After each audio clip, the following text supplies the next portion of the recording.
Good morning. Thank you for joining me at this rather obscene hour.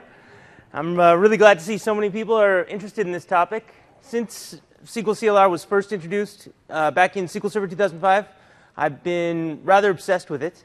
And I will admit a certain degree of kind of hammer looking for a nail syndrome. I tried to apply it to many, many different situations. Some worked, many different didn't work.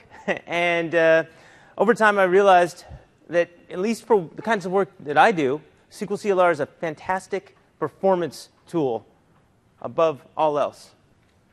So today, this is a 400-level talk. This is one of the most complex talks I've actually ever written. And we're going to jump right in. I'm going to assume that all of you have at least played with SQLCLR a little bit, know what it is, know what it does. I'm not going to have any fluff up front. What we're going to focus on, we're going to jump right in. And we're going to focus on making our long-running queries faster, our largest, most analytical queries, our queries especially that do intra-row analysis. So queries that need to take a group of rows and do some analysis over those rows and then spit out some interesting result. And we're going to try to engineer solutions that are reasonably simple. When you're dealing with SQLCLR, there's never such a thing as really simple, but reasonably simple, and as reliable as we can get them. And that's our goal today. A little bit about me. I hail from Boston. I work in the financial services industry, and the people I work with in that industry are the kinds of people you would expect to meet in the financial services industry. Very impatient people, which is why I've become a bit of a performance specialist. Hopefully you've read some of my books. I've spoken at a lot of events over the past several years. This is actually the 6th time I've spoken at TechEd, and this is my 3rd time speaking on SQLCLR. I spoke first in 2006 on CLR, then in 2010, and now. So they have me on a 3 or 4 year plan, and I'll see you in maybe 2017 on this topic again. You will want to make note of my website, SQLblog.com, where I will be posting all of the demos and all the materials sometime later this afternoon, most likely. Finally, my email address at the bottom of the screen. If you want to chat, I always love exchanging emails with people who are interested in technical topics or just otherwise. Finally, very quick pitch. If you like the kinds of problems I'm discussing in this talk, and you either live in the Boston area or want to live in the Boston area, and you're interested in a career opportunity, please drop me a line or come chat. I have a fantastic opportunity available for a really good database developer. All right? So here's how we're going to spend the rest of our time together today. First, we're going to jump right in, and we're going to talk about things that can go wrong when you don't kind of do SQLCLR the right way. The reason we're going to talk about that right up front at first is that keeping these things in mind helps us design correct solutions. Next, we're going to talk about various methodologies for getting data into and out of SQLCLR, and we'll finish up with an in-depth case study on a problem called the overlapping intervals problem. I'll get to that in just a bit. So let's begin. Here are the areas we're going to discuss: long-running threads, large memory allocations, and instability of your app domain. All of these things can cause problems. Well, all of these things can cause especially the final problem, app domain instability. So long-running threads. First of all, do you have processes that are high latency, or do you have logic that's time-consuming? Now, I wrote on the Channel 9 website, and I asked whether anyone was looking for certain things in this talk, and a few people wrote back, and they said they were interested in web services, in using SQLCLR for web services. Well, this talk isn't about using SQLCLR for web services, but web services are a great example of a high-latency operation, which means you make your web service request. It might take a second. It might take 10 seconds. You don't have control over that time, and that thread is sitting there running. And maybe that's not a good thing. Likewise, if you have a lot of data that you're processing, a lot of number crunching that you're doing, that could be running for a long time. And if you don't take control of that, you can cause some problems. Now, to illustrate why this can cause some problems, let's dive in and take a little look at some thread scheduling internals. Now, SQL Server has this thing called SQL Operating System, SQL OS, which handles all of the CPU scheduling, and it has objects called schedulers. And a scheduler is basically an abstraction over a logical processor. All right? Now, it works very differently than Windows in that the scheduler has these things called workers. And workers are an abstraction over a Windows thread, but the difference in SQL Server versus Windows is that a SQL Server worker is bound permanently to the scheduler which first spawned it. It cannot move around as they can in Windows. And when the worker is running, and there can be multiple workers on the scheduler, there's always one worker that's running. When the worker exceeds its quantum, and it's a 4 millisecond quantum, what happens is a cooperative process. The worker takes itself off of the scheduler, figures out whether there's any other workers that are waiting to do work on the scheduler, and then gives control to those workers. And then when this worker exceeds its 4 millisecond quantum, it's going to do the same thing, and it's going to give control back to the first worker. Now, what happens if you write some code in SQLCLR, and how many of you have written code in SQLCLR that knows how to take itself off of the scheduler and do all that stuff? Well, none of us actually. We can get close. We'll get to that in a second. But most people don't even bother doing any kind of control at all. And as a result, what happens is that your thread becomes non-cooperative. And now, when the 4 milliseconds are exceeded, your thread doesn't get off the scheduler. Well, that's a bad thing. Eventually, 10 seconds later, SQLOS comes along and says, you're not being cooperative. I'm going to kick you off the scheduler. And it does this thing called quantum punishment, where it actually kicks the worker off the scheduler and penalizes it. And now your process slows down. And finally, after 10 seconds, the other worker that has been waiting this whole time gets to run. Meanwhile, you've been impacting the reliability of other threads on the system outside the scope of your CLR code. So we need to be able to control this. There's two options for controlling this. Option one, we need to teach our code to become cooperative. The way we do this is we add yield points. If there are places like in a loop as you're processing code that you can check and see whether you've been running for a long time, you can yield out using a sleep, just sleep for 0 milliseconds. That's a yield. That will cause your worker, your thread, to come off the scheduler. It'll cause SQL Server to exercise that check. It'll do that work on your behalf, and everything will work the way it's supposed to. The other way we can do this is we can tell SQL Server, look, I don't want to deal with implementing yields in my code. I want you, SQL Server, to just give the thread to Windows. Windows is very, very good at thread scheduling. It has a really, really good scheduling mechanism. And so we can tell SQL Server, give my thread to Windows by using the thread affinity API. It's on the thread object, and it's begin thread affinity to begin a section that will go out and be processed by Windows or handled by Windows, and end thread affinity at the end of that section. And you'll see in a few moments what that looks like when we go out to a demo. Problem number two, memory overallocations. We always need to remember when we're on SQL Server that memory is very, very expensive. Well, the memory chip is not any more expensive, but SQL Server is really expensive. So anything that we're doing with memory on SQL Server becomes more expensive. Now, in SQLCLR, this becomes an especially interesting issue due to the fact that the system.collections namespace, so system.collections, system.collections.generic, can very, very quickly allocate a lot of RAM. The reason for this is that once you exceed the size, the capacity of a given collection, it will double itself internally. And if you do math, 2 times 2 times 2 times 2 times 2, it very, very quickly gets very, very large, and you can use lots and lots of RAM. Now, to exacerbate this problem is the fact that a lot of developers aren't too careful about cleaning up their memory. Most of the .NET developers I know don't think about this stuff. And honestly, they don't need to, because on the application tier, memory is cheap. Resources are cheap. If we're working in an enterprise SQL Server instance, memory becomes 10, 20, 30 times more expensive, just due to the licensing costs and due to the importance of our database and the fact that we want to keep everything running as quickly as possible. So we need to be especially wary of this.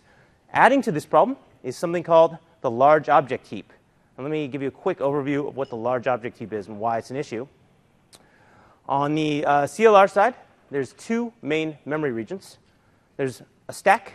This is where all your value types go, your integers, your bytes, your booleans, all of your value types. So there's structs that you can have, or you can have classes. So if you have the struct, that's a value type that goes on the stack. If you have a class, that goes on the heap. The heap has this thing called garbage collection that occurs, and there's 3 generations, gen 0, 1, and 2. But there is a 4th area. It's called the large object heap.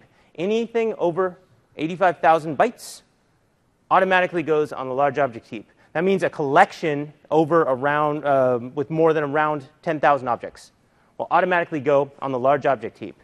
Now, the large object heap is actually collected even less frequently than Gen 2. So it doesn't get swept very often. And the idea is that if you're going to allocate a big class, you probably want to keep it around for a little while. Or a big object, sorry. You probably want to keep it around for a while. But the issue is that over time, the large object heap tends to become fragmented. The GC has to sweep more and more often because it's this big, huge memory space putting pressure on other memory spaces.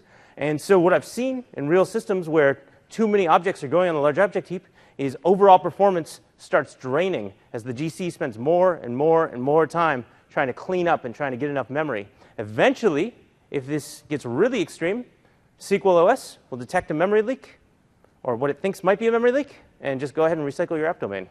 We do not want that to happen. So, how do we make memory kind of a non-issue? First of all, in .NET 4.0, which is now available in SQL Server 2012, there's a namespace called system.collections.concurrent. Now, these are designed to be collections that are used by multiple threads simultaneously. But even if you're only on one thread, they're still very interesting because these collections tend to have much lower memory footprints than the generic collections in the system.collections.generic namespace. Furthermore, these collections are mostly designed to not use the lob area at all. They internally, actually, for instance, the queue has a linked list of arrays, and each of the arrays is smaller than 10,000 objects, so it never hits the lob area at all. So these are really, really useful things to work with.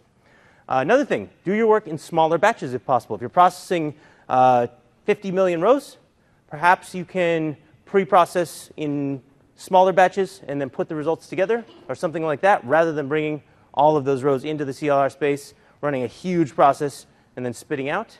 Make sure you clean up even more than you would in a typical app, and favor streaming algorithms. That is to say, algorithms that return rows as soon as they're available, return results as soon as they're available, over algorithms that block and process the entire set and then only return the thing at the end.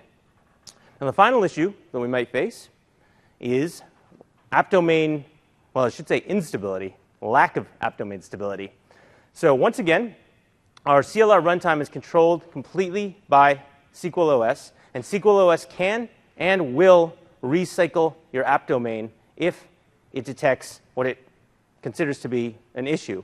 Now, there's a number of different issues that can cause an app domain recycle to occur, but the 2 most common ones that I see in real production systems are orphaned locks and memory protection. So orphaned lock occurs if one of your processes, one of your CLR modules is inside of a lock, and it gets killed, an exception occurs, something happens.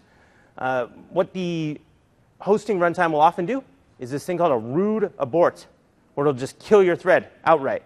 Now, there's no chance for your thread to clean up its lock. So the hosting runtime detects there's an orphaned open lock, and it recycles the app domain out from under you. Not a good situation. So we want to be very careful about using locks. The other situation that can occur is if you're allocating too much memory too quickly. So using these collections, for example, can do that.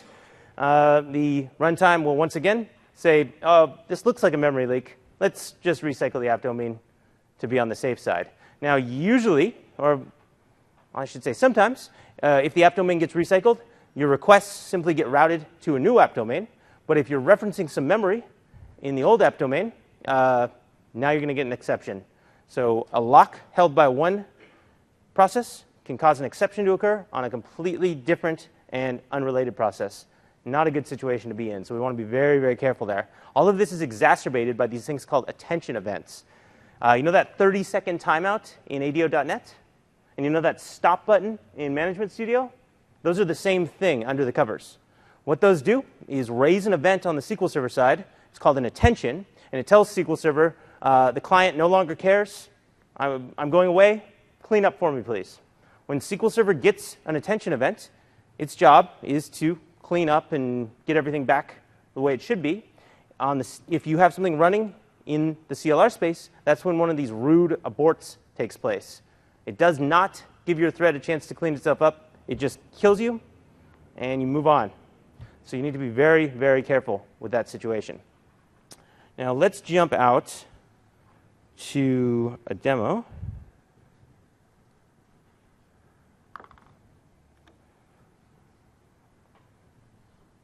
So what I've done here is I've written a query against the few of the DMVs, sysdm CLR tasks. This DMV has one row per thread that's currently running in the CLR space. Sysdm OS tasks. This DMV has information on the programs, the tasks that are being run by various sessions on your system. This is the bridge between a session and a thread. And the workers DMV, and again, the workers are logical abstractions over an operating system thread. Now when I run this, nothing's running right now on my laptop. When I run this, we see that there's two threads by default created in the CLR space. I have my finalizer thread, and then I have this app domain unload thread, which controls recycling of the app domain. And there's a few columns we're going to look at. There's a session ID. Neither of these are running on a session, so they don't have one. There's a forced yield count. This is what occurs when that quantum punishment kicks in. And then there's information on preemption. Finally, we can see which schedulers these threads are bound to. Again, every thread in SQL Server is bound to a scheduler for its entire lifetime. So if we have multiple threads bound to the same scheduler, and they're each not yielding with each other, that means that they're each slowing each other down quite a bit. Now, what I'm going to do is I'm going to kick off this store procedure that I've written. What this store procedure does is it counts from 0 to about 4.2 billion, which takes around 20 seconds on my laptop here. It's called spin for 20 seconds, no yield. And I'm going to open a new window. And I'm going to run it. OK, so it's running now. And let's ask the DMV what's running. So we see here's my process. It's running along. And after around 10 seconds, SQL Server has forced it to yield. And let's see if we can catch the second one before it finishes. In about 20 seconds. Oh, there it is. And then it finished over here. So it didn't actually return anything or do much. It just used up a bunch of CPU time on us. And you saw, hopefully, that my DMV query is running pretty quickly. This query doesn't have to do very much work to run. So let's see what happens. Now, I have 4 schedulers.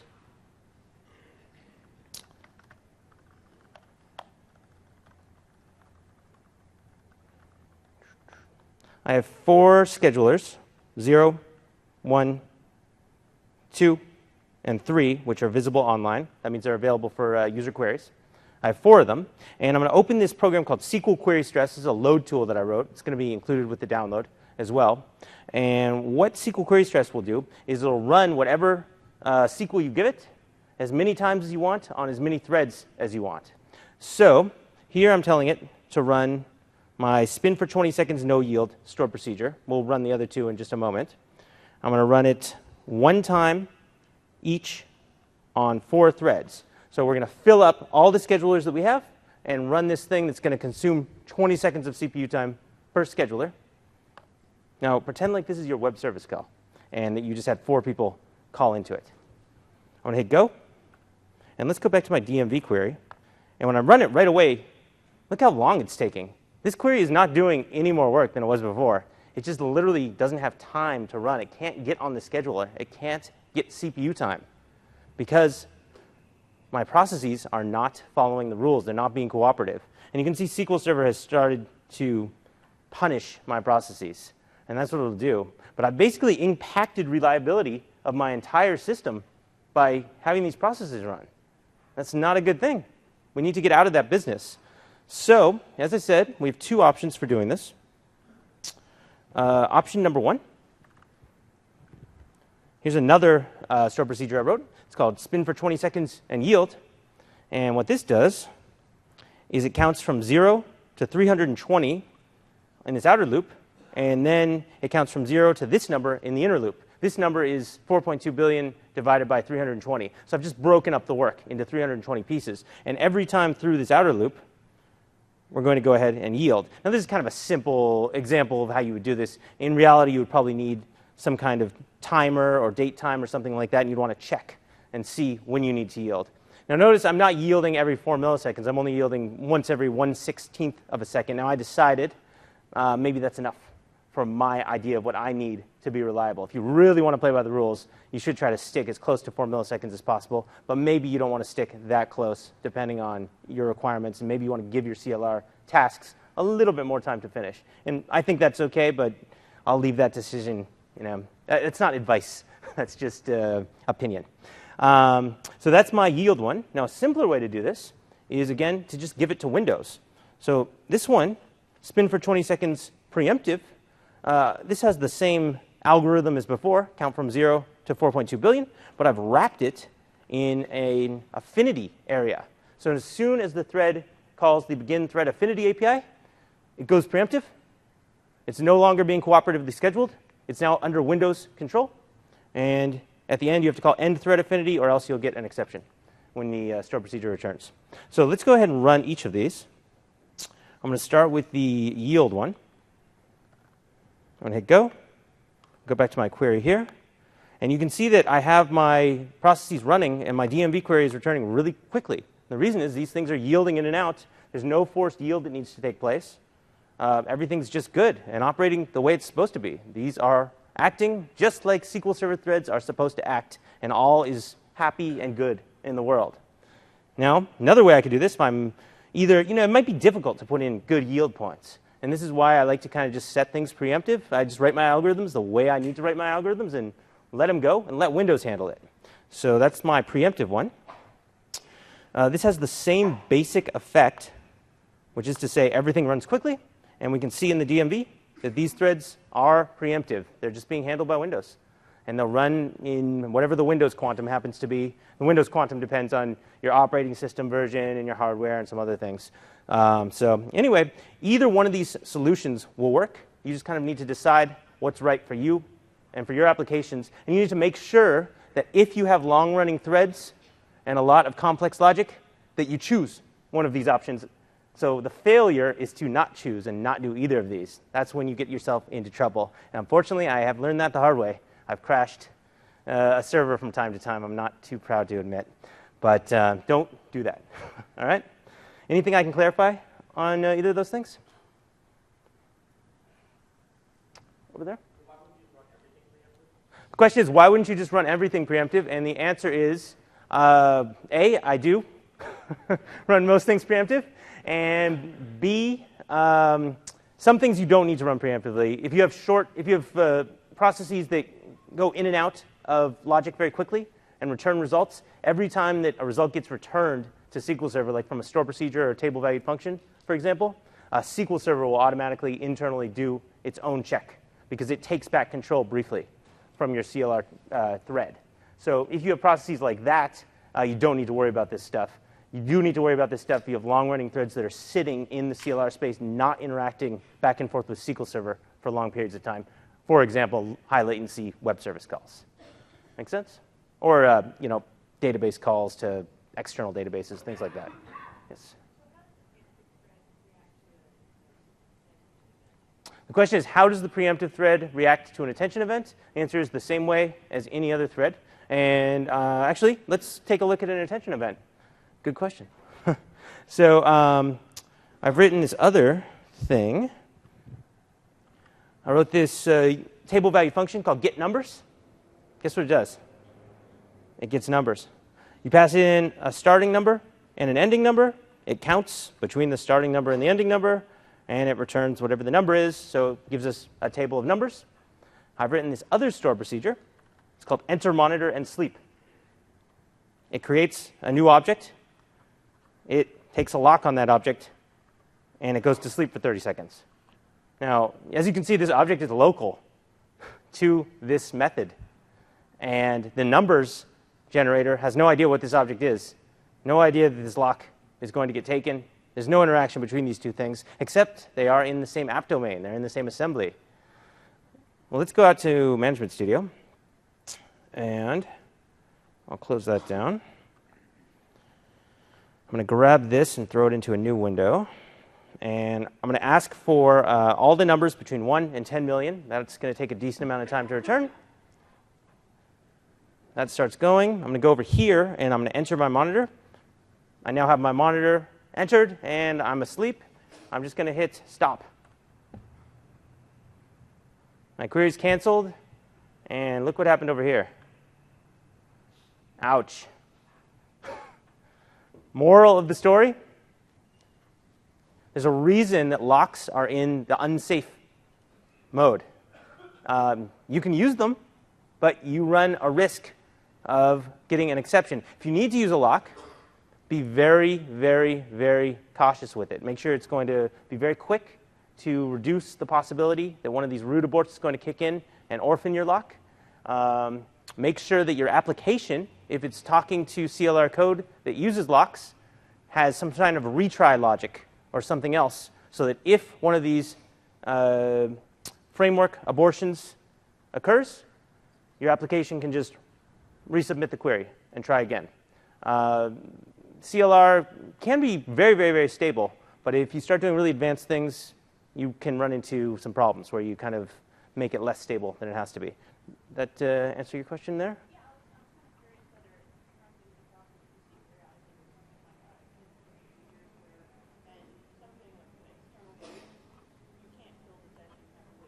Okay, so the question is, with extended stored procedures, we had this issue where they could become orphaned or disconnected from SQL Server's control, and it was impossible to kill them. I have not seen that with SQLCLR. That problem seems to be gone. SQLCLR is very, very tightly integrated with SQL Server's scheduler, much more so than extended events. And so it really does keep control pretty well. Is there anything else I can clarify on these things before we continue? Yes.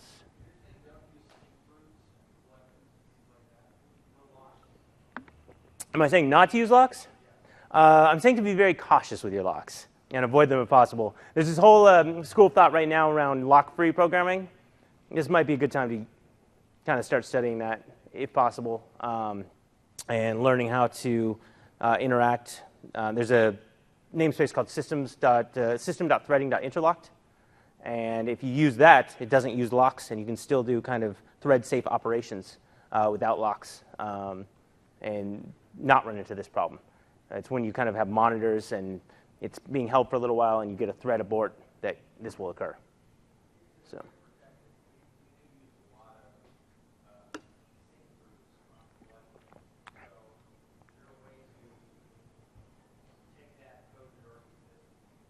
So he uses a lot of sync roots on collections. Is there a way to make that code better? Well, I would evaluate, again, system.collections.concurrent, where you don't need to use a sync root at all. They're just concurrent by nature.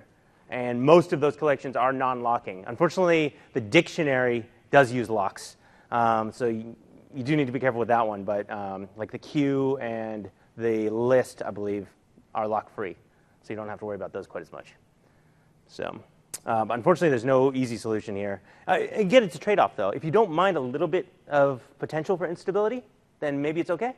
It's just whether or not your application. No, really, I know it sounds like crazy. I'm going to introduce instability, but not all applications need to be like 100% stable all the time. Applications can have retries and things like that. It's OK. As a matter of fact, as we go to the cloud, I think we need to learn to write our code to be able to recover more easily in the event of instability, in the event of a disconnection, for example, or something like that. So I think this is a good exercise for us. But I know it sounds insane. Maybe it is. Any other questions at this point? OK. So let's take what we've just seen.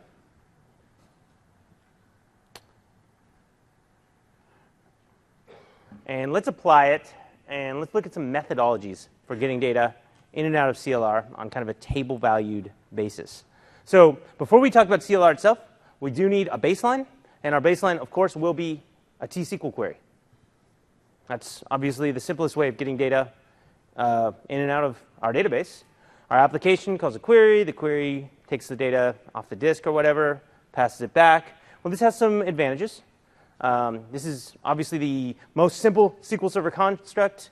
Pretty much all developers can write at least a basic T-SQL query, maybe not a really great one, but a basic one. And there's no what I call a data movement or data transfer cost associated with this, which is to say the data has to come off of disk and it has to go into memory, but it doesn't have to go into many memory locations along the way. It goes into the buffer cache, and then it kind of comes out of there. Maybe it goes into a sort or a hash table or something like that along the way, but that's all kind of just baked in to the process. There's no additional layers that we're adding to the situation. Now, the pure T-SQL query also has some drawbacks. I'm sure that we've all seen those 500-line or 1,000-line huge monstrosity T-SQL queries that were impossible to read because someone packed so much logic into them. T-SQL can get really, really, really complex. People have criticized it for being not very expressive, and it can be really difficult to write complex logic in T-SQL. A lot of people find it easier to write complex logic in C# or VB.NET or whatever. Performance can be really, really difficult to control in T-SQL. You're kind of at the mercy of the query optimizer, and maybe it'll decide to give you a good plan, maybe it won't.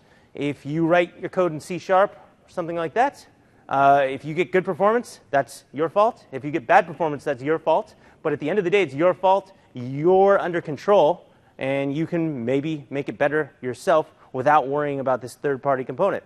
I'd say that's maybe a benefit. So if we want to move over from T-SQL to SQLCLR, most books on the topic will start with an example like this one, where the application calls into a stored procedure or user-defined function. The user-defined function uses the context connection, goes back, opens an ADO.NET connection, calls a query, pulls the data out of the database, passes it through the CLR logic, and then returns it out. Now, this maybe is faster than your pure T-SQL if you have a good use case. Obviously, you always need a good use case. The integration is very, very easy. The development is very simple. You usually just write a little query, pass it through some C# code, and you're off. It also, of course, has some drawbacks. We're adding additional layers. We're moving data from one place to another in memory. We're actually moving it from the buffer cache into the CLR memory space, then back out of the CLR memory space. So we're adding a significant amount of data transition overhead. Our logic in our C# program or our VB.NET program had better be good enough that it will be faster to process that logic in C# after moving the data in than it is to just process it in T-SQL. We add the additional complexity of assembly management.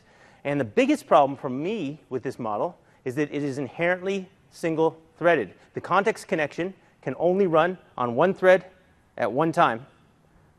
That means that if you go from, let's say, 1 million rows to 10 million rows, your code is going to become 10 times slower, and there's no way you can scale it up with this model. That, for me, was a big problem when I was playing with SQLCLR.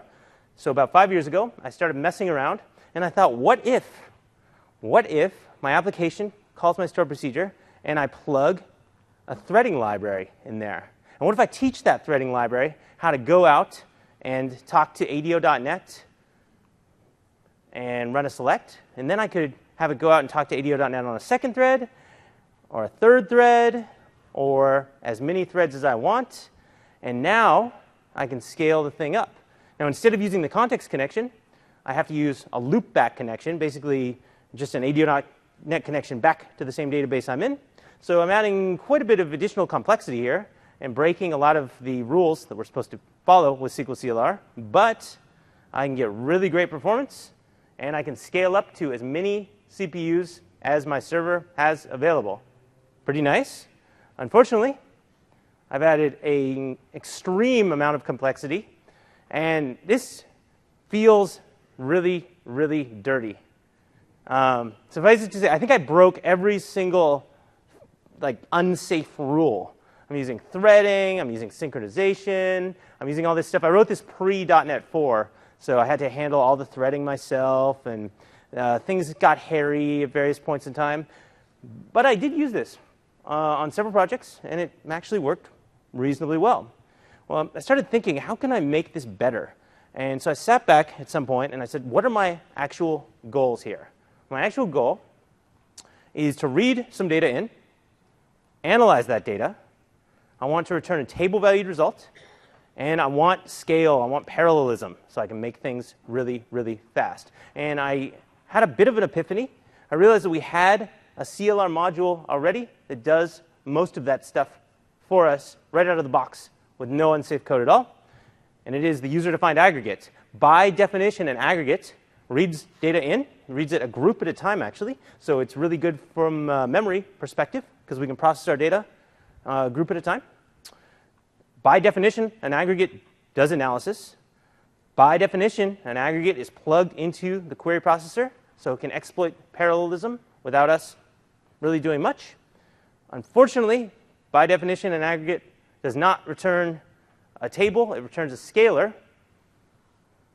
Well, this was a bit of a problem, but then I realized I can call an aggregate, have it do some work, have it produce a table of results, and then I could pass that off to a CLR table-valued function, which will actually spit out the table for me and return it back to my application. So once I set this up, it works pretty well. I have query processor integration, which means all of the iterators that I'm creating operate just like T-SQL iterators. They might block for a few moments and then return. They're parallelizable. My assemblies are completely safe. I don't need any kind of brute force. I don't have to add an extreme amount of complexity. A couple drawbacks. There may be, depending on how you implement this thing, a higher overhead of data transfer, because now we are adding 2 layers to the situation. Our T-SQL becomes ever so slightly more complex when we need to write the code that calls the UDA and the TVF. And this solution can be slightly temperamental. Sometimes the query optimizer doesn't quite play ball and give us the plan that we need. Usually it does, though. So how does this actually work? How are we getting this data from the UDA to the TVF? Well, there's 2 options for this. Option number 1 is what I kind of started with. I call this the slow but trustworthy option. We create our table of results. We encode it in either binary or XML format, and then we pass that to the TVF. And so now what we're doing is taking a bunch of rows in from SQL Server, producing some kind of big, huge lob, and then passing that across to a new memory location. And that's where that data transfer overhead gets pretty high.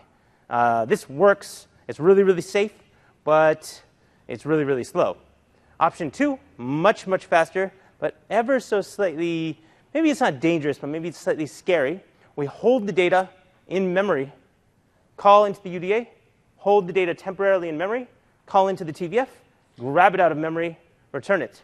Now we have no additional data transfer between the UDA and the TVF, and our code can run really, really quickly. We just need to be careful and use the memory the right way. So here's what I've come up with.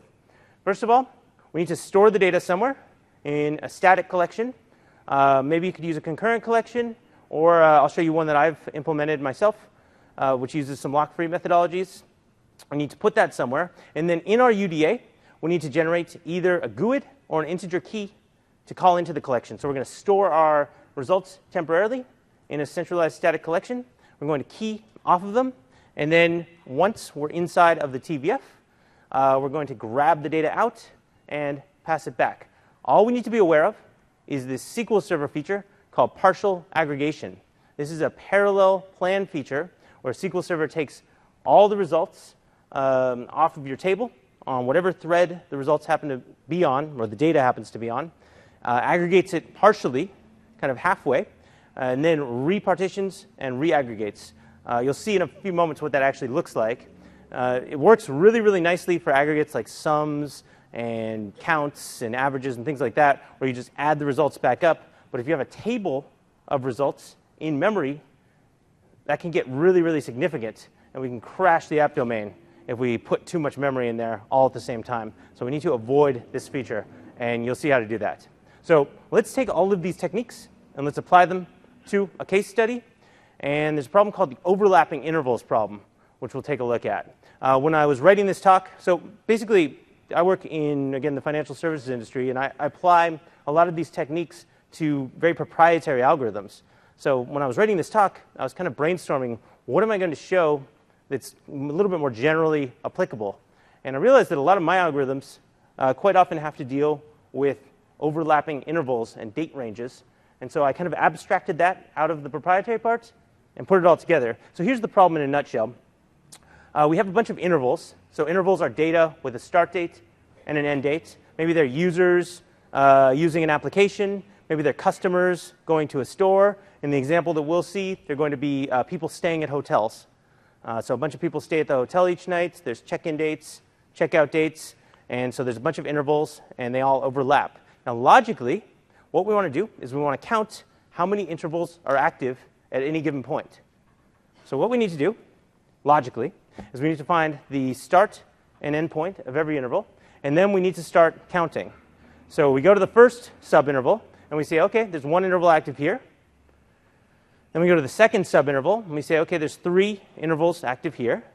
We go to the third, and there's 2, and then 1, and then 1, and then 2, and then we skip 1, and then we have 1 active interval there. Now, logically, we put these things back together, and maybe we notice that the gap between those 2 middle ones is very slim, and this is called interval packing. Maybe we want to just ignore that gap. Maybe it's a timing issue. Maybe we just don't care if there's really, really small gaps. So we pack that together, create one seamless interval. So that's logically what we're going to do. And start thinking of how you might solve this in T-SQL. It's kind of an interesting problem. Let's jump out to Management Studio.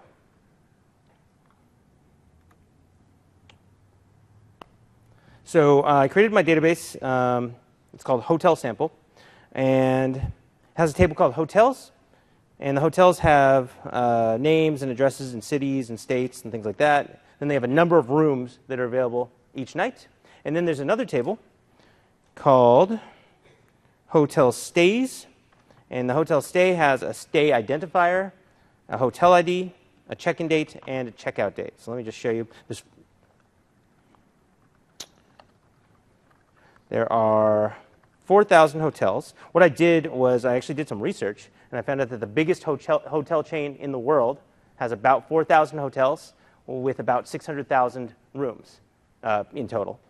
I'd love to see the 600,000 room hotel. But so I put 4,000 hotels here, and then I populated the hotel stays table with information for the last 2 weeks worth of stays, which is about 3.9 million rows in my database. And as you can see, each stay has a check-in date and a checkout date, and there's a bunch of overlap between these. So these are all one-night stays. These are some two-night stays. Here's a 3-night stay, and there's all kinds of variety in the database. So there's all kinds of overlapping and mixing and matching and things like that. And our goal is to count per hotel how many people stayed during each subinterval with all the subintervals packed together as tightly as possible. And I started writing a solution for this in T-SQL. And very quickly, I realized that there's like 1 million different ways to solve this problem in T-SQL. And if I'm going to show you a comparison between a T-SQL solution and a CLR solution, what if my T-SQL solution is terrible and really slow? Then I'm lying to you. I didn't want to lie. So I went out and I asked a good friend of mine, Itzik Ben-Gan. Hopefully you're familiar with his name. He's spoken at TechEd a bunch of times. He's probably the best T-SQL guy in the world. He's really interested in interval problems, as it turns out. And I asked Itzik to write me a query. He actually wrote me 4 different versions of the query. And this one, let me just jump in here. I want to include actual execution plan. This query that he sent me is the fastest of the queries he sent. Now, I mentioned before, one of the drawbacks or potential drawbacks of T-SQL is it can be very, very complex. And this query is, in fact, very complex. You can see it's doing all kinds of row numbers, lead, lag. It's an incredibly clever algorithm. I highly recommend studying it on your own time. Itzik is a brilliant, brilliant guy. But this is the query he sent me. And I'm going to go ahead and run it. It's really a clever algorithm, actually. He marks, I'll just quickly tell you, he grabs all of the check-ins and checkouts, and they're union-alled together. And then he gives the check-ins a +1 and the checkouts a -1. And then at each point along the way, you just add up all the prior rows, +1s and -1s. Really clever algorithm. I mean, I don't know if a lot of T-SQL developers out there can come up with something that slick, at least easily. So pretty amazing. I'm going to go ahead and run it, and we'll just ask for information on hotels between 1 and 500. And you can see the results start streaming back. And what we got here takes about 7 seconds to run. Let's see.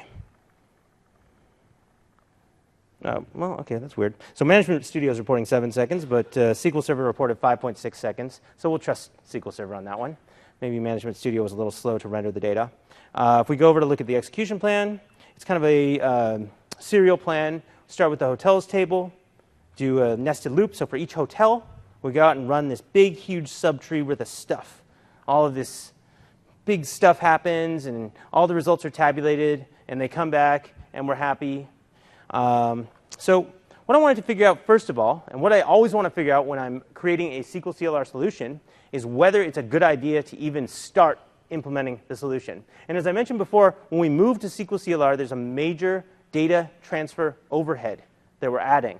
So the first thing we need to do, in my opinion, is figure out whether we can even get close if we put that data transfer overhead into the mix. So the first thing I write, whenever I'm considering this, is I write a store procedure or function that just reads the data and doesn't do anything with it, just so I can figure out how long it's going to take me to get that data into the CLR space. So this store procedure, read hotel stays, you pass it a min hotel ID and a max hotel ID. It uses the context connection. It grabs the data from the table in the correct order. And then it just loops and increments a row counter so that it can eventually return how many rows it saw. Now when I go ahead and run this,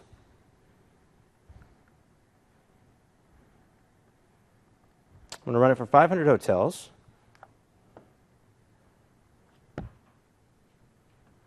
And it ran in about 3.4 seconds. Now interestingly, if I run this again,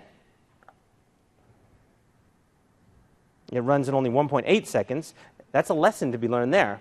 The first time you run any CLR object, the just-in-time compiler kicks in, compiles it up to native binary, and then from there on, it just runs against that native version. So if you're testing performance, hopefully your app domain is not unloading itself so often that that JIT time becomes a real issue in your real application. So anytime you're testing performance, you really want to run the thing twice so that you can make sure you're getting that really optimized, really good version. So we ran this thing in 1.8 seconds. Now its solution took, what was it, 5.6 seconds to run? So we have actually quite a bit of wiggle room. What I found is that if you're writing at least decent algorithms, maybe not the best algorithms in the world, but decent, the data transfer overhead, getting the data in and out of the CLR space, will take up the majority of the time. It turns out the algorithm, because C# is really, really good at processing algorithms, the algorithm is usually almost inconsequential. So let's apply the algorithm. Now what I've written is a component called interval counter. And interval counter uses kind of a aggregation model. You initialize your interval counter. You accumulate rows into your interval counter. And you have to pass the rows into the interval counter in the correct order. And it goes ahead and verifies that as the rows get passed in.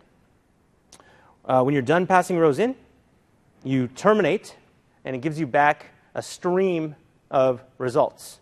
Now internally, I'm storing them in a queue. I know I told you to use concurrent queue, but I know that 10,000, even if every single day gets its own results, that's 10,000 days before I hit that lob space. That's a lot of years worth of data. So I'm not really concerned in this case. So again, you want to use concurrent queue if it makes sense. You can use a normal queue if it makes sense. As long as you're thinking about it, that's really what matters here. So I have my little interval counter, and I can plug it into my store procedure. This is the same store procedure as before. I'm reading the data in order. I set up the interval counter, and then for each row, check to see if it's the hotel that we were processing last time on the last iteration. If not, we terminate and return the data. And if it is, then we accumulate into the interval counter. And that's it. Let's go ahead and run it.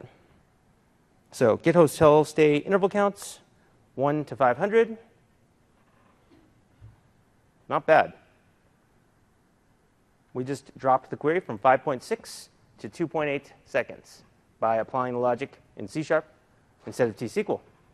Pretty good. You should be happy with this, maybe, until there's always a catch. Until you need to process 4,000 rows. Now we're going to process 8 times more data.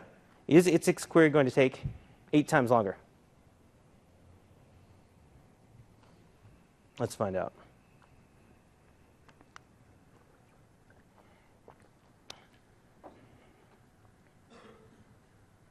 Well, its query shouldn't take 8 times longer. It took longer than it should have, actually. I think it should have taken 12 seconds.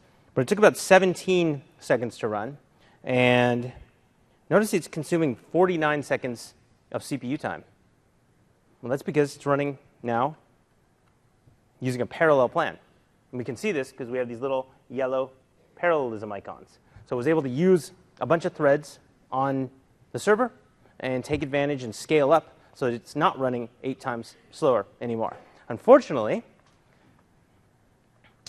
if I try to read all the stays, and I'm just going to read them, I'm not even going to run them through the logic between 1 and 4,000, my code is not going to scale. Again, because it uses the context connection. So it's going to sit here and run and run and run, and it is going to take 8 times longer than before. It took 13 seconds to read the data. So we're kind of starting to eliminate our benefit of our C# code. And this is where my threading library comes into play. The threading library will be in the download. It's called the Query Parallelizer.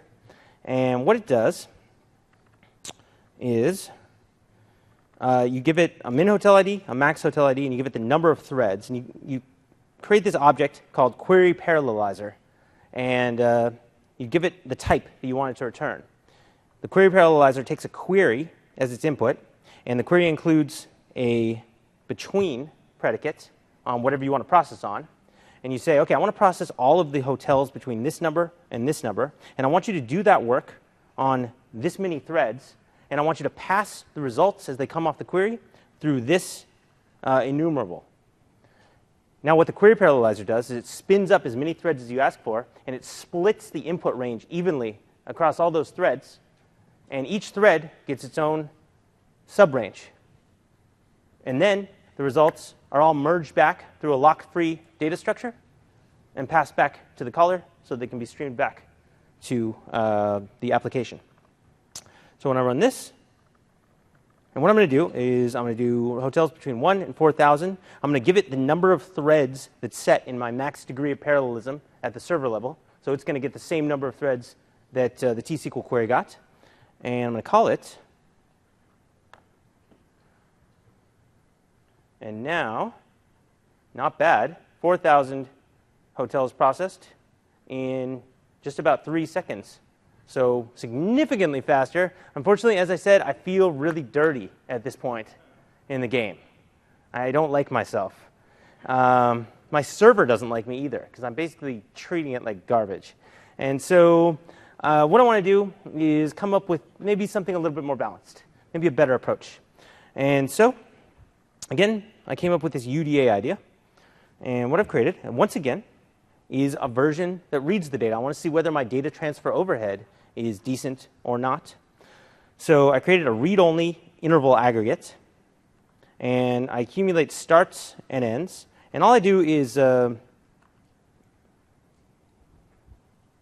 increment a counter so that I can get back the data, figure out how many rows I read.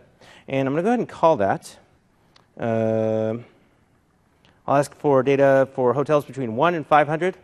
I want the basically number of rows I've read. It's effectively a row count at this point, grouped by hotel ID for all those hotels.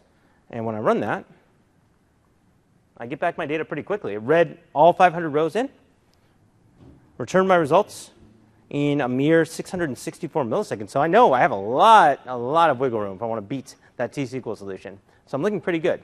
Now our query plan, in this case, is a very simple serial plan.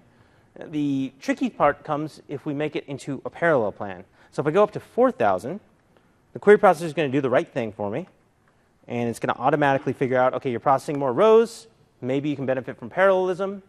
And so there's all of my 4,000 hotels. It ran in 1.4 milliseconds and gave me a nice parallel plan. Unfortunately, it's not so nice because it has this partial aggregation thing. And this is what partial aggregation looks like. You have an aggregate, then you have a repartition, and then you have another aggregate. And what happened was that it effectively read the rows off of my hotel stays table in whatever order they happen to be in. Maybe there's a data page with the data for hotel number 1, and data for hotel number 2, and data for hotel number 3. And then maybe another thread got a data page with data for hotel number 1, and data for hotel number 2, and data for hotel number 3. Now, both of those threads went and aggregated up the results as well as they could on whatever thread the data happened to be on.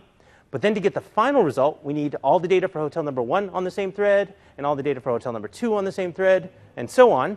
So SQL Server had to repartition the results, send data around between the threads, and then aggregate up again. Now, this works really well with something like a sum, where a partially aggregated sum can be added to another partially aggregated sum, and then you just get the right result. And a sum is very small. It's just an integer. But if we're actually holding a table of results in memory, and we need to hold it for a long time, that can be huge. We don't want to do that.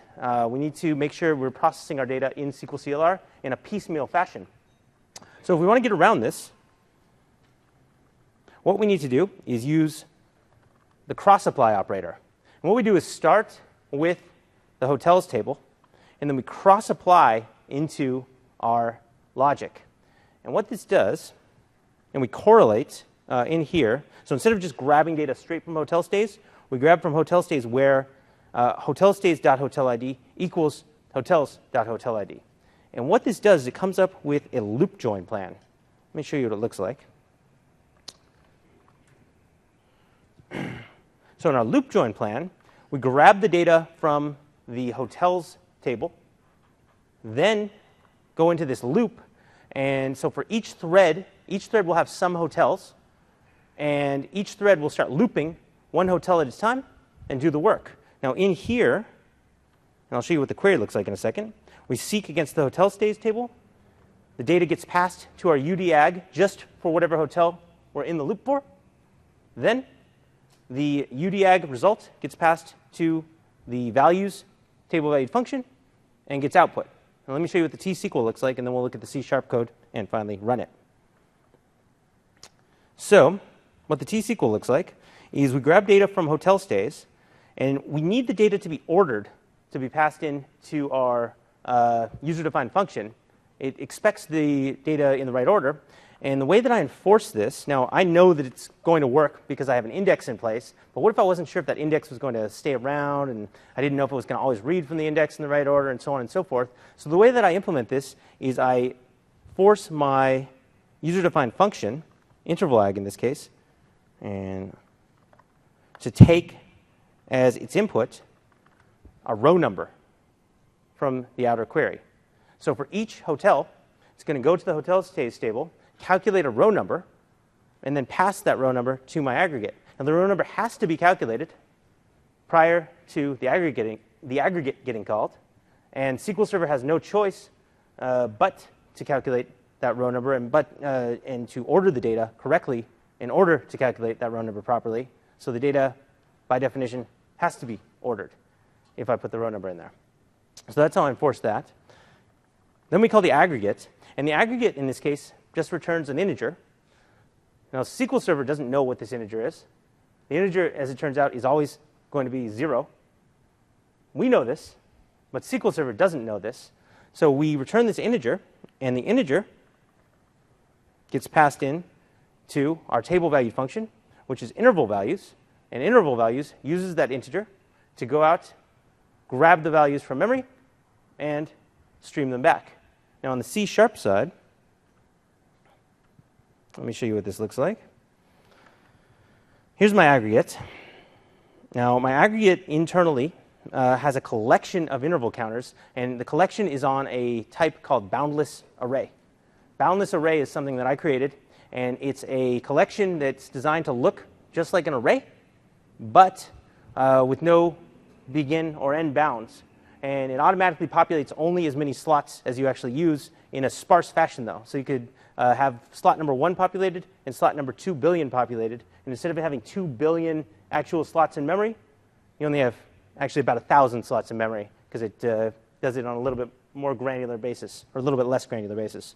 So in this case, we have all these slots available. Now what we're going to put in them, we're going to key them off of the managed thread identifier. Now as long as we're sure that our data is being processed on the same thread every time, over and over, as we call into the aggregate and later into the TVF, then we know that we're going to have the same managed thread ID. And since we're using that nested loops plan, each thread is going to call into the loop once per hotel, and it's going to keep calling into the loop over the course of the same thread and get the same managed thread ID. So we're always going to have our same data when we come into the C# or into the CLR code as we had last time, the same collections. So when we initialize, we create our new interval counter for this group. When we accumulate, we pass the rows to the counter, and we take the row number as input, but we don't use it. SQL Server doesn't know that we're not using it. SQL Server has no way of knowing. All SQL Server knows is that we've asked for it to be passed to the C# code. So it's forced to comply, and it orders the data appropriately, even though we don't actually do anything with it. And then when we terminate, we just return 0. We don't actually have to return anything because the managed thread ID is the key, and it will be available when we come back on the same thread later. Now the special thing we've done is merge. Merge is what's used in a UDA when partial aggregation occurs. I don't want partial aggregation ever, because that means I'm going to have one interval counter loaded per hotel. I might have up to 4,000 interval counters storing rows in memory simultaneously. I don't want to use all that memory. I want to make sure that people use the correct pattern to call this. So I've told merge to just throw an exception. If you get a bad query plan, merge will tell you, and you have to get a new query plan. That's kind of the price that we pay. So that's the aggregate. And once the aggregate gets called, we call into the values function. The values function takes our token. Once again, SQL Server doesn't know what we're going to do with this token. All it knows is that it has to process the aggregate, and then it has to pass the result of the aggregate to the table value function. It doesn't know whether we're going to use it or not, but it is forced that way to process the aggregate first, then call the table valued function. The table valued function simply grabs the results from our counter set. It terminates, and it returns the values one row at a time. End result. When I go ahead and run this,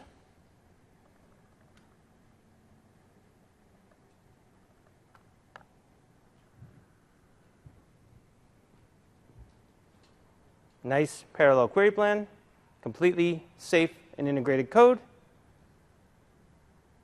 2.8 seconds, and only 18 seconds instead of, what was it, 57 seconds before? Only 18 seconds of CPU time consumed. So I'm pretty happy with that. Anything I can clarify on everything that I just talked about?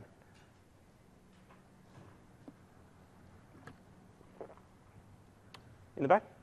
So when you ran the T-SQL query the first time, you got a time on it, and then compared it to the CLR function, which had the data cached already, because it was cached by the T-SQL query that ran in. What's the timing now on the T-SQL when it's using cached results? Good question. So the question is, was the data cached the first time? It actually wasn't, because I'd already run a select against it. Or, I mean, I'm sorry, it actually was cached the first time. So it shouldn't make a difference. But we'll run it again, just to be, I want to be perfectly fair. So the question was the data loaded into the buffer cache, and are my tests not fair to the SQL query? So, and it took 9 seconds that time. So maybe there was a caching issue. But check that out. 73 seconds of CPU time. So still, my CLR function, even if there are cache artifacts, is at least 3 times faster, elapsed, and way faster, or way lower overhead in terms of CPU time. So I'm still happy.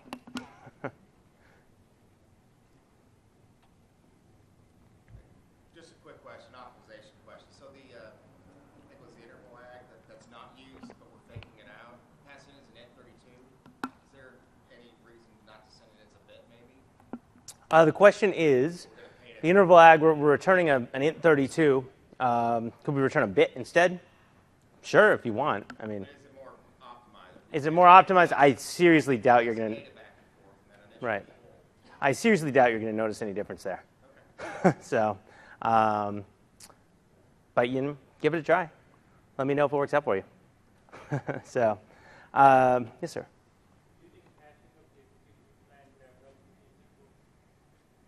Would caching of the execution plan have helped the T-SQL? Yeah, a little tiny bit. I mean, obviously, execution plan caching helps. And in this case, it's a fairly complex query plan. I don't think it probably only took a couple milliseconds to compile it, though. I don't think this is like a. I mean, I've seen some query plans that take like a minute to compile. This one is not one of them. So I don't think we have an issue here with that one. So.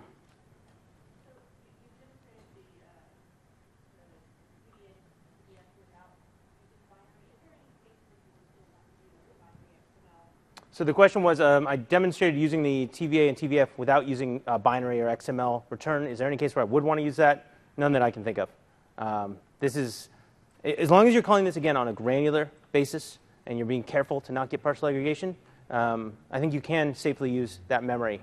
It gets a little scary, because people worry that maybe the app domain will get unloaded out from under them, and the memory will disappear. But as we saw, we're actually going to get an exception. So for me, personally, and again, this is a trade-off you need to make and a decision you need to make for yourself. For me personally, what I'm worried about is incorrect results being sent back to the application. I'm 10 times more worried about incorrect results than I am about an exception. If an exception occurs, we know the results are incorrect. If incorrect results come back and no exception occurs, then we can make bad business decisions. So for me, this is a fairly safe setup because I know that if something goes wrong, an exception is going to occur. I already demonstrated that. If the app domain gets unloaded, our query is going to fail, and the application will know that it has to retry and restart its process. So for me, I'm not afraid of using memory in this way and using just a little bit of memory in a very granular fashion. If you are a little bit more wary of that kind of thing, then you could maybe test performance of the binary or XML methodology. Any more? Yes, sir.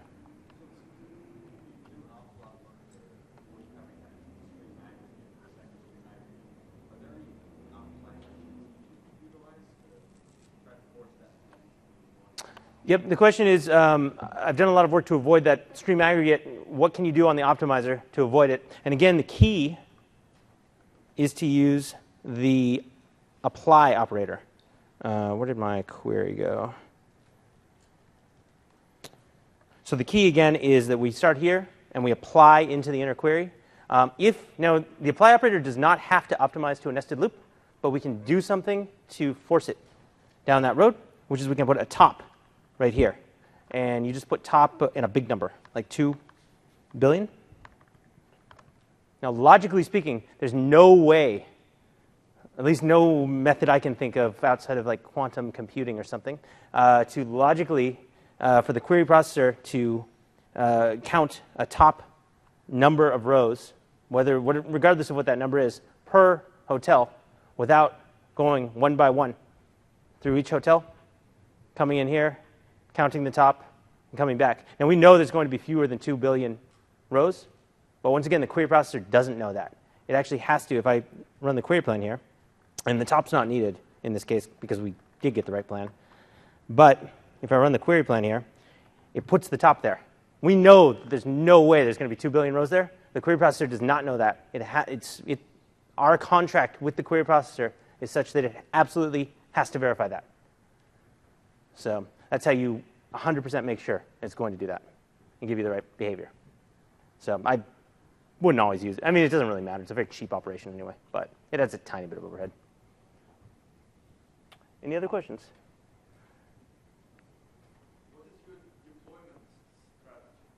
What is my deployment strategy? I was hoping no one would ask that. So Microsoft, notice that I'm not using the newest version of Visual Studio. So Visual Studio 2010 includes CLR projects, which I'm a big fan of. And Microsoft dropped support for them and now has this thing called SSDT. And SSDT doesn't really play that well with SQLCLR. So I'm still using 2010. And what I've done is I've gone in and I've modified the MS-build manifest file. So if you try to deploy to SQL Server 2012 from 2010, you'll get an exception saying that it's not supported, which is unfortunate. So what I've done is I've hacked the MS-build manifest file. And I can, if you want to find me at the MSE, whatever they call it, the Ask the Experts area later, I can show you how to do it. I hacked the thing, and I removed the part that actually deploys the code to the database. And what that does, when I right-click and click deploy, deploy, it's not going to actually send anything. Oh, it failed anyway. Well, that's OK. Well, I'm not sure why it failed, but what it was supposed to do, and this code does build, so maybe I have it set up incorrectly. What it was supposed to do is do everything up to the part where it creates the script. Let's actually go to the folder here, bin release. So it creates this script, and instead of running the script, it just creates it. So then I take that script and I just run it myself, and then it works. So that's effectively my deployment strategy. And then let me see if I have it here. Once I have the script, I've written this store procedure called script assembly. I don't know what scripts are in this database. And what script assembly does, so what I'll do is I'll deploy my script using the deployment script to dev server, and I'll get everything the way I want it. And unfortunately, there's some other issues where, like, for example, Visual Studio doesn't have good schema support, things like that. And sometimes I want to put my CLR modules in a given schema. So I'll set all that up myself, and then I'll run script assembly. And script assembly, when I run it, gives me this nice big script. And it gives me all of my assemblies and everything else. So I think I published this on my blog at some point. So you can go out and look for that. So anyway, that's how I do deployment, and that's how I do management. And I check this script into source control so that I can verify that I'm running the right things and everything else. So anything else I can clarify for anyone? All right. Looks like we're just a few minutes left anyway. So hopefully you've seen that CLR can make your big, heavy logic faster. You might have to play a couple games to make sure that you don't get in the way of SQL OS, to make sure that you don't harm the reliability of your server. As a developer, personally, I think it's really, really fun to discover and explore new ways of solving what seem like old and already solved problems. I hope that you'll agree. I really, really appreciate your joining me today. I enjoyed it a lot. And if you would be so kind as to fill out the evaluations, I read every single one of them. And I would love to know how you feel about this session. Thank you very, very much.